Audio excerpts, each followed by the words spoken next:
चीन में जंग हुई थी तो उस समय चीनी यानी चीनी सरकार हिंदी चीनी भाई भाई का नारा बुलंद कर रही थी। भारत भरोसा करने में यकीन करता है, भारत भरोसे वाली बात करता है, लेकिन दूसरी तरफ चीन चालबाजी से नहीं पलटता। 62 में हिंदी चीनी का भाई भाई का चासनी भारत को चटाकर पीठ में छुरा घोंपने वाला चीन क्या एक बार फिर से उसी राह पर चल रहा है? क्या चीन एक बार फिर से भारत को धोखा देने की साजिश कर रहा है? क्योंकि खबर यह है कि चीन की चाल एक बार फिर से सामने आई है। इस बार ड्रैगन ने उस हिस्से पर अपनी 2 काउंटी बनाने की घोषणा की है जो भारत के केंद्र शासित प्रदेश लद्दाख में आता है। चीन के इस ऐलान के बाद हिंदुस्तान ने भी चीन को दो टूक कह दिया है। भारत ने साफ कर दिया है कि चीन भले ही कोई भी ऐलान कर ले, लद्दाख में उसके किसी भी अवैध कब्जे को हिंदुस्तान बर्दाश्त नहीं करेगा। इस मामले में पहले आपको विदेश मंत्रालय प्रवक्ता रणधीर जायसवाल का बयान सुनवाते हैं। We have seen the announcement pertaining to the establishment of 2 new counties in Hotan Prefecture of China. Parts of jurisdiction of these so-called counties fall in India's Union Territory of Ladakh. We have never accepted the illegal Chinese occupation of Indian territory in this area. Creation of new counties will neither have a bearing on India's long-standing and consistent position regarding our sovereignty over the area, nor lend legitimacy to China's illegal and forcible occupation of the same. We have lodged a solemn protest with the Chinese side through diplomatic channels. Bharat चीन के बीच अभी LAC का मामला सुलझा भी नहीं था कि एक बार फिर चीन ने साबित कर दिया है कि वो कभी सुधरने वाला नहीं है। एक तरफ चीन अच्छे रिश्तों की बात करता है, अच्छे व्यापार की बात करता है। भारत चीन के बीच जो व्यापार है वो हर दिन नई ऊंचाइयों को छू रहा है। दूसरी तरफ चीन अपनी करतूत से बाज नहीं आ रहा और ये बताता है कि वो कभी नहीं सुधर सकता है। हम उस पर विश्वास करके सबसे बड़ी गलती दोहरा रहे हैं। आज चीन की इसी फितरत की बातचीत आज की डिबेट में मेहमानों पर हमारे साथ इस वक्त जोड़ने के लिए retired major general Sanjay Meston, defence expert हमारे साथ, रिटायर्ड मेजर जनरल ए के सिवाच, डिफेंस एक्सपर्ट हमारे साथ, और रिटायर्ड मेजर जनरल रविंद्र हमारे साथ विदेश मामलों की जानकार रविंद्र सचदेव इस वक्त हमारे साथ जुड़ रहे हैं। रविंद्र सर बहुत स्वागत है आपका। संजय मेस्टन सर आपका भी बहुत बहुत स्वागत है, और सिवाच सर आपका भी बहुत बहुत स्वागत है। मैं शुरुआत रविंद्र सर से ही कर लेता हूं जल्दी से। रविंद्र सर, ये जो 2 इलाके बताए जा रहे हैं जहां पर चीन के इस निर्माण की बात कही जा रही है, फिर उसने कुछ मैप डाला या कोई कंस्ट्रक्शन की बात कही है, ये किस ओर इशारा कर रहा है? और मैं एक और जिक्र करना चाहूंगा, पेंटागन की कोई एक रिपोर्ट आई थी जिसमें कहा गया था कि चीन कोई बड़ी प्लानिंग कर रहा है भारत के खिलाफ इसी लद्दाख के रीजन में। अभी तक आप इस मामले को कैसे देख रहे हैं sir? Thank you so much, a pleasure आपके साथ। General Meston, general Siwach, amazing minds, you will get the best of the minds on your panel. Overall second को छोड़िए, अमेरिका पेंटागन क्या कह रहा है, अभी जो चल रहा है, एक हम इसको ऐसे देख सकते हैं। पहली बात, चाइना ने वो 38,000 स्क्वायर किलोमीटर का जो अंदाजन अक्साई चीन एरिया है पूरा का पूरा ऑक्यूपाई करा हुआ है। उस पूरे एरिया को हम क्लेम करते हैं, वो डी फैक्टो चाइना के कंट्रोल में। अब ये जो प्रीफेक्चर है, होतान प्रीफेक्चर, जो एडमिनिस्ट्रेशन के हिसाब से जैसे भारत में डिस्ट्रिक्ट्स हैं, इन्होंने अभी तक वहां 7 डिस्ट्रिक्ट्स बनाई हुई थी। अब इन्होंने क्या करा है, 2 डिस्ट्रिक्ट्स को ऐड कर दिया, यानी कि 7 की जगह 9 कर दी हैं, और एक इनका जोन है ताकि एडमिनिस्ट्रेशन आसान हो। तो अव्वल तो ये इंडिकेट करता है कि चाइना इस रीजन में, अक्साई चीन में, होतान प्रीफेक्चर में जो भी इसकी एडमिनिस्ट्रेटिव गवर्नेंस है उसको डीपर ग्रिप में ले रहा है, राइट? क्योंकि अब आपने डिस्ट्रिक्ट बना दी तो डिस्ट्रिक्ट का हेडक्वार्टर होगा, जैसा भी होता है हम समझ सकते हैं, राइट? स्कूल, अस्पताल या जो भी सड़कें वड़के ये वो। तो चाइना अपना इस इलाके में जो ऑलरेडी उसने कब्जा किया हुआ है, उसने कोई नए रास्ते में उसने एक्सपेंशन नहीं है, बट उसी में वो अपना ग्रिप और स्ट्रॉन्गर कर रहा है। दैट इज वन, वो क्लियर कट मैसेज है। अब सेकेंडली इसका मैसेज और वो भी है, यस, कि एलएसी के मुद्दे पर यस चाइना ने हमारे साथ थोड़ा, या हमारा थोड़ा मामला थॉ हुआ है जिसे हम कह सकते हैं, थोड़ी नरमी आई है। बट ओवरऑल चाइना का जो अप्रोच है, जो चल रहा है, उसकी अप्रोच में वो जिस रास्ते चल रहा है वो अपना रास्ता बदलने वाला नहीं, बदलना तो छोड़ो, वो अपना रास्ता रोकने वाला भी, वो जिस चाल चल रहा है उस चाल को रोक भी नहीं रहा है। अभी जो दिखता है कि अक्साई चीन में उसका कंट्रोल था, है, उसको वो ज्यादा ग्रिप टाइटन कर रहा है। एलएसी के अलाउंग, जैसे आप अभी बोले हैं, पेंटागन की रिपोर्ट कुछ समय पहले आई थी, वो सब मिलिट्री इंफ्रास्ट्रक्चर वगैरह औरों की भी बातें हैं और चीजों की भी। और याद रखिए, ये जो सारा इंफ्रास्ट्रक्चर बना है ये डुअल यूज है एक तरह का। तो इस होतान में भी जो ये दो नए डिस्ट्रिक्ट बने हैं, इनमें सिविल जो फैसिलिटीज होंगी वो इस तरह की होंगी कि वो मिलिट्री रूप से भी इस्तेमाल करी जा सकती हैं। सड़कें बनेंगी ज्यादा, तो ऑब्वियसली मिलिट्री कॉन्वॉयज आगे पीछे ज्यादा चल सकते हैं। रेजिडेंशियल क्वार्टर्स होंगे, या जो भी कुछ होगा जो both dual use civil and military के लिए जी। इस्तेमाल होंगे। वो चाइना की स्ट्रैटेजी चल रही है पूरी अलाउंग द एलएसी, जो वो पेंटागन की रिपोर्ट ने बताई थी। उसने तो बताया था ये काफी तेजी से ये कर रहा है। पर बात है कि ठीक है, अगर अपनी साइड में करे चाइना, तो वो कर रहा है, क्यों कर रहा है, वो हम उसकी मंशा देखनी चाहिए, राइट? उसका राइट है भाई, जी। मेरे देश के अंदर मैं जो भी करूं जी। मेरी बाउंड्री के अंदर करो। पर जी। जो वो कर रहा है, पहली बात वो कर रहा है जो डिस्प्यूटेड एरियाज उस पर कर रहा है। एंड सेकेंडली, कर क्यों रहा है? वो कर शायद इसलिए रहा है कि अपनी पोजीशन को वो स्ट्रेंथन करता जा रहा है। बिल्कुल, मैं मिश्र सर के पास आ रहा हूँ, उसके बाद सर आपके पास आ रहा हूँ। मिश्र सर, भारत का रक्षा बजट 75 अरब डॉलर के लगभग, और चीन का रक्षा बजट 2024 के लिए 230 अरब डॉलर। रक्षा बजट के मामले में हमसे वो करीबन करीबन करीबन करीबन 3 गुना आगे है। लेकिन जो उसकी स्ट्रैटेजी है वो किस तरह से प्रेशराइज करने वाली है। एक तरफ हम चाइना सामान खरीद करके उसी को एम्पावर कर रहे हैं, ये खैर डिस्कशन का दूसरा टॉपिक हो जाएगा। लेकिन चाइना उस पैसे का इस्तेमाल अपने रक्षा बजट, पाकिस्तान को F-35 देने की बात, जो उसका 5th जनरेशन फाइटर जेट है चाइना का JF-35, और तीसरी बात यह कि लद्दाख में अब होतान वाले मामले में 2 डिस्ट्रिक्ट को अपने जुरिसडिक्शन के अंदर दिखाना, ये कुछ अच्छे संकेत नहीं है सर। बिल्कुल कोई अच्छे संकेत नहीं है। देखिए, हमारे दो पड़ोसी देश हैं, खासकर चीन और पाकिस्तान, उन पे हम किसी भी हद में भरोसा नहीं कर सकते, वो बिल्कुल क्लियर है। और खासकर चीन के साथ हमको हर चीज ट्रस्ट के साथ साथ वेरीफाई करना पड़ेगा। चीन ने अभी भारत के साथ एक कदम आगे बढ़ाया, जो ये डी एस्केलेशन टॉक्स अभी खत्म हुई है, और 2 कदम पीछे ले लिए। जी। 2 चीजें साथ साथ अनाउंस कर दिया। एक तो ये होटान प्रीफेक्चर पे ये जो हमारे ही अक्साई चीन में 2 काउंटीज को उसको दिखा दिया है, और दूसरा जो यारलोंग सांगपो रिवर है, जिसको हम ब्रह्मपुत्रा बोलते हैं, उस पे उसने दुनिया का सबसे बड़ा डैम बनाने की घोषणा कर दी है। इसके भी हमारे देश में रिपरकशंस होंगे, खासकर असम और नॉर्थ ईस्ट इलाके में। ये दोनों अनाउंसमेंट किए हैं। और चीन अभी ये जो डिस्प्यूटेड एरिया है अक्साई चीन का, उसको वो जाहिर है वो अपना कमांड कंट्रोल दिखाना चाहता है कि ये हमारे एरिया है, कोई डिस्प्यूटेड नहीं है। अक्साई चीन तो उसने ये जो अरुणाचल प्रदेश है उसको अपने नक्शों में दिखाई रखा है। तो कहने का मतलब है चीन की मंशा बहुत साफ है, वो आगे बढ़ने के साथ साथ पीछे बढ़ेगा, और हिंदुस्तान को बिल्कुल, भारत को उस पर बिल्कुल भरोसा नहीं करना चाहिए। एक तो ये मैसेज साफ है। जी जहां सर। तक रक्षा बजट का सवाल है, देखिए, कोई शक नहीं है कि उनका रक्षा बजट हमसे 3 गुना ज्यादा है। हाँ। और आपको पता है, अभी फिलहाल थोड़े दिन पहले ही ये होटान की अब बात हम कर रहे हैं, होटान एक बहुत बड़ा एयरफील्ड है जिसको उन्होंने अपग्रेड किया है।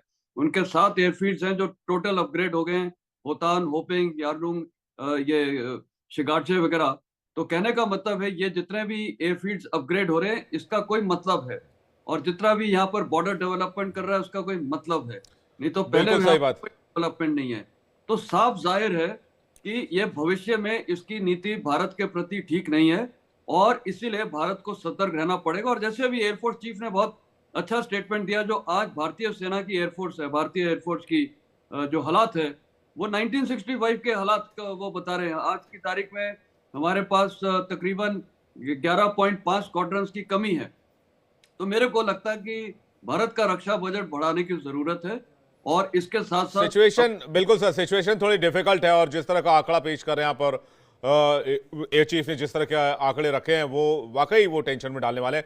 श्रीवास्तव सर हमारे सबसे सीनियर है, उनके पास सबसे लेट में है। सर जय हिंद सर, मेरा सबसे पहला सवाल आपसे है, चूंकि मैं आपको थोड़ा और एम्पल टाइम देना चाहता था, हम इस सिचुएशन को कैसे देखें जो चाइना इस वक्त भारत के साथ कर रहा है? और उसकी तैयारी आज की नहीं है सर, उसकी तैयारी 62 में भी थी, उसके बाद भी 65 में भी थी, और उसकी तैयारी लगातार चलती रही और तैयार होता रहा, और हमने पिछले 1-1.5 दशक में ही कुछ तैयारी शुरू की है सर। हाँ देखो विवेक, सच्चाई है कि मैं वहां पर चीफ ऑफ स्टाफ भी रह चुका हूँ 14 को लेह लद्दाख में। जी सर। ये आप चीन पे भरोसा नहीं कर सकते, आपने बहुत अच्छा बोला था। इसके कहने और करने में बहुत फर्क है, और ये सच्चाई है कि जिस प्रकार से चीन अपना इंफ्रास्ट्रक्चर डेवलप कर रहा है लद्दाख से लेकर अरुणाचल प्रदेश, वो हमें बहुत चिंता का विषय है। जो उसने वेस्टर्न हाईवे है सिंगजांग से लासा, उसके साथ उसने एक पैरेलल रोड भी बना ली, उसने नए गांव बना लिए हैं लाइन ऑफ एक्शन कंट्रोल में के साथ साथ। वो गांव नहीं है, वो डिफेंडेड लोकेलिटीज हैं, वार के टाइम में उनका इस्तेमाल करेगा वो। उसके अंदर इंटरनेट कनेक्शन, रोड और लॉजिस्टिक बिल्डअप भी कर लिया। इसके साथ साथ जो ये 2 कार्रवाई कर रहा है, लद्दाख के अंदर कुछ अलग उसकी स्ट्रेटेजी है और अरुणाचल प्रदेश में उसकी अलग स्ट्रेटेजी है। अगर आप अरुणाचल प्रदेश को देखें तो उसको तो वो साउथ तिब्बत मानता है और बार बार वहां पर नए नए नाम देता रहा है। अगर आप लद्दाख की बात करें तो ये सच्चाई है कि अक्साई चीन का इलाका 38,000 स्क्वायर किलोमीटर इसने जो एक प्रकार इलीगली ऑक्यूपाई किया 62 लड़ाई के बाद, और इसके साथ साथ जो एक सक्षम गांव वैली है वो इसको गिफ्ट दी हुई है पाकिस्तान ने, वो भी भारत का हिस्सा है।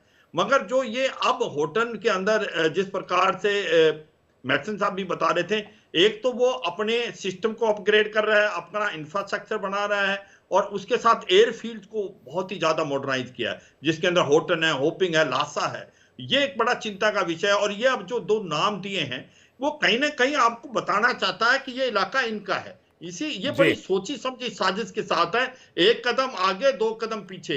जो उसने कार्रवाई की है एक प्रकार से बातचीत होके, ये डिसएंगेजमेंट हुई है जो आपकी स्पेशली देपसंग और डेमचोक में, इसके बाद ऐसा कार्रवाई करना, इसका मतलब आपकी नीयत अच्छी नहीं है। मेरे को लगता है सर शिवाज सर, रिलेशनशिप इन्होंने यहाँ से डिसएंगेजमेंट करके वो वाला जो वर्कफोर्स है उसको उस तरफ एक तरह से शिफ्ट कर दिया, जिससे कि उस एरिया में और इंफ्रास्ट्रक्चर को और तेजी से इंप्रूव किया जा सके। मैं ये कहूंगा विवेक, इसके अंदर बहुत 2-4 बातें हमें समझनी चाहिए, क्योंकि मैं उस इलाके में वहां पर चीफ ऑफ स्टाफ था। तो मैं ये बताऊंगा डेप्सम और जो डेमचौक में इन्होंने डिसएंगेजमेंट की है, डी एस्केलेशन और डी इंडक्शन नहीं की है। अभी भी 60 से 70 हजार के करीब ट्रुप्स लद्दाख के अंदर ही हैं, और उनके पास आर्मर भी है, आर्टिलरी भी है, मिसाइल भी है, रॉकेट भी है।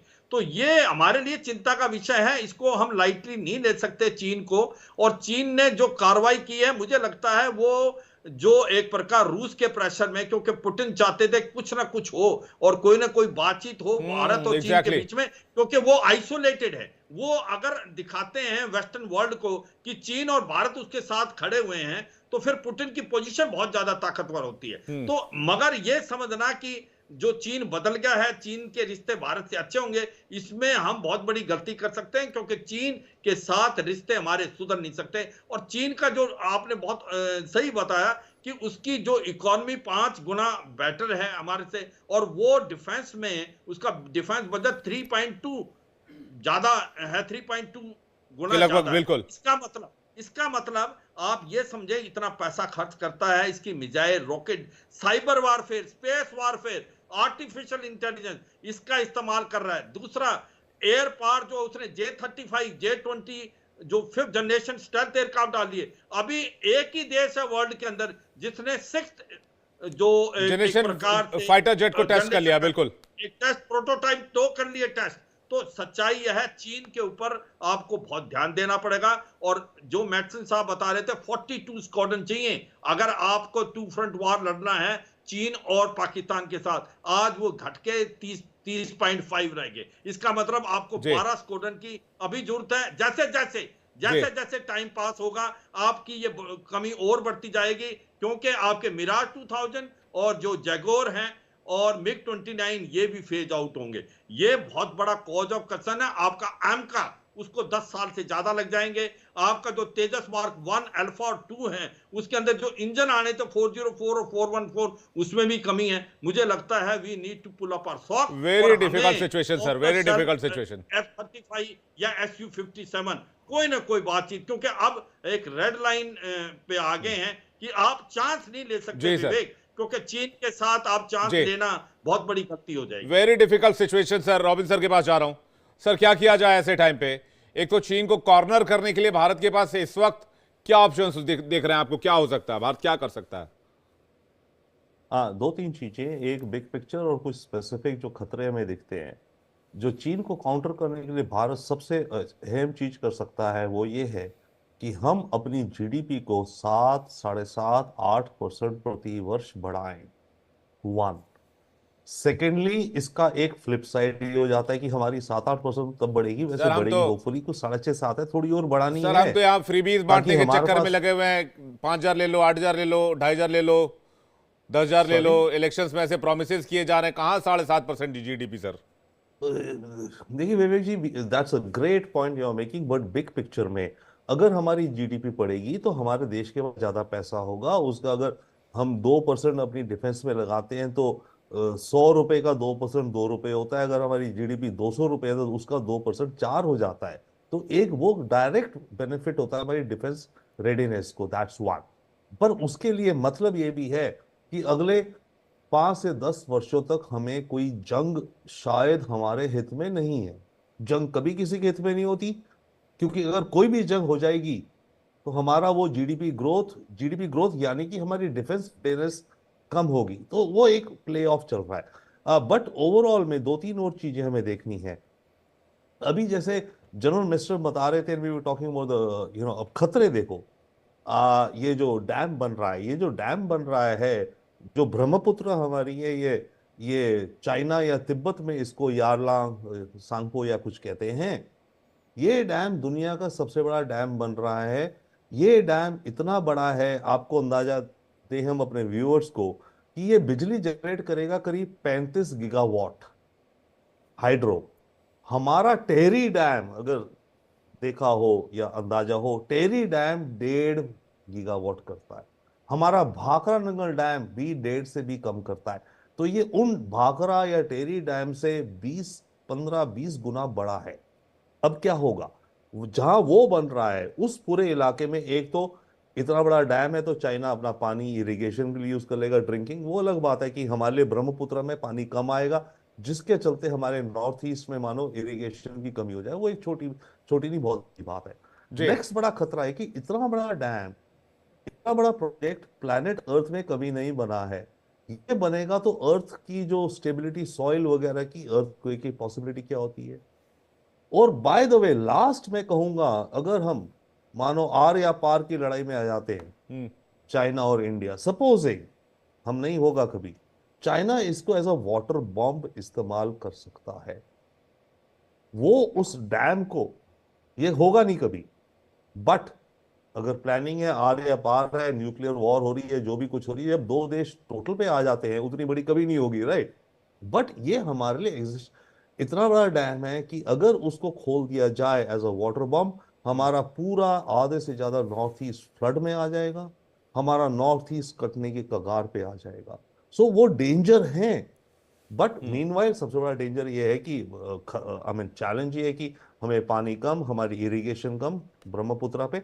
अच्छा, अब उसको काउंटर कैसे करें? काउंटर में यही है, हमारी एक दो ट्रीटीज हैं चाइना के साथ वाटर मैटर्स को रिलेटेड, 2002 की और 2000 आई थिंक 13 की एमओयूज है। उसमें हमें हाइड्रोलॉजिकल डेटा मिले कि जी उस डैम में कितना पानी रोका जा रहा है, कितना पानी रिलीज किया जा रहा है, इत्यादि इत्यादि, सर। ताकि हम भी रॉबिन सर, डाउनस्ट्रीम प्लान कर माफी के सकें। साथ कहना चाहूंगा, जो ट्रीटी ही मान ले वो चाइना ही क्या सर? जो ट्रीटी के प्रोमिसेस पर उसमें अमल ट्रस्ट कर हम ले वो कर, चाइना ही क्या सर? आप उस पर ट्रस्ट ही नहीं कर सकते तो हमें पता नहीं है ना, बट फिर भी हम प्रयास तो कर सकते हैं ठीक कि है। भाई यही मैकेनिज्म है हमारे पास इस मैं डैम के मामले को लेकर मैस्टर के। सर, मैस्टर हमारे सर, पास कोई और रास्ता नहीं है। जी ठीक है मैस्टर सर। सवाल क्या है? ऑप्शंस क्या है सर हमारे पास? हमारे पास ऑप्शंस तो ये है, सबसे पहले तो देश को पूरी हर हालत में तैयार रहना पड़ेगा। और मिलिट्री फ्रंट पे हमारे देश को ना मिलिट्री को ग्रांटेड नहीं लेना चाहिए, कोई एक्सपेरिमेंट नहीं होने चाहिए। देखिए, ये दो अभी जो युद्ध चल रहे हैं, इजराइल हमास वाला और ये रशिया यूक्रेन में, जी सर। एक साफ सबसे बड़ा लेसन आता है। आप कितने भी बेस्ट हथियार लेके आइए, एयरक्राफ्ट लेके आइए, यूएवीज हैं, फाइनली जवान लड़ते हैं ऑन ग्राउंड। तो जवानों पे, भारतीय सेना पे फोकस करना चाहिए पूरे देश को। अभी आपने यूनाइटेड स्टेट्स में भी देख लिया है, एक वेटरन सोल्जर था और दूसरा सर्विंग सोल्जर था, वो भी स्पेशल फोर्सेस का आपको पता है वो न्यू ऑर्लियंस में और लास वेगास में क्या किया है। तो क्या है कि देश का मोराल जी डिपेंडेंट होता है, ये सेना का मोराल होता है, देश के ऊपर भी डिपेंडेंट होता है। तो भारतीय सेना के जितने भी सर्विंग लोग हैं उनकी इज्जत होनी चाहिए, उनका लुक आफ्टर होना चाहिए। अग्निवीर वगैरह जैसे ये शुरू हुआ है, इस पे भी कंसिडर करना चाहिए, रिकंसिडर, क्योंकि इसके कॉन्सिक्वेंसेस होंगे। लड़ाई कब होती है किसी को नहीं पता है। किसी को नहीं ये पता तो- एग्जैक्टली। तो जल्दी से अगर लड़ाई होती है जी सर, शिवाज सर से जल्दी से एक रिएक्शन लेता हूं। शिवाज सर, आपका टेक क्या है इस पर, जल्दी से बताइएगा। हाँ देखो, ये मुझको लगता है 3-4 चीजें बहुत इंपॉर्टेंट है। एक तो हमें मॉडर्नाइजेशन की तरफ जाना है, अपनी फौज को मॉडर्नाइज करना बहुत जरूरी है, क्योंकि जी आज ये जो दो लड़ाइयों ने हमारी आंखें खोल दी हैं। हाँ ये जो एक प्रकार से रूस यूक्रेन की लड़ाई, और उसके बाद इजराइल की जो लड़ाई हमास, हिजबुल्लाह, होती रेबल और ईरान के साथ, इसका मतलब यह है लड़ाई कभी भी हो सकती है, आपको इसकी जी तैयारी करनी पड़ेगी। इसके लिए ठीक आपको बात। अपनी फौज को, आर्मी, एयरफोर्स, नेवी को मॉडर्नाइज करें। आप ज्यादा से ज्यादा अच्छे हथियार बिल्कुल, खरीदें दो बड़ी अच्छी और बात आप कही आपने। एक ट्रेनिंग करें। रक्षा बजट बढ़ाना होगा और एक सेना का मॉडर्नाइजेशन बहुत जरूरी है। Modern equipments, modern arms and emanations और मॉडर्न फाइटर जेट्स, फाइटर हथियार होने चाहिए हमारे जवानों के पास, यानी कि सेना का मॉडर्नाइजेशन बहुत आवश्यक है। आप मेहमानों का बहुत बहुत शुक्रिया हमारे साथ जुड़ने के लिए और एक कीमती वक्त हमें देने के लिए और मार्गदर्शन करने के लिए। देश का बहुत बहुत धन्यवाद सर। लेकिन सबसे बड़ी बात यह है कि अगर चीन जैसे जायंट से टकराना है, जिसे हम ड्रैगन भी कहते हैं, तो कम से कम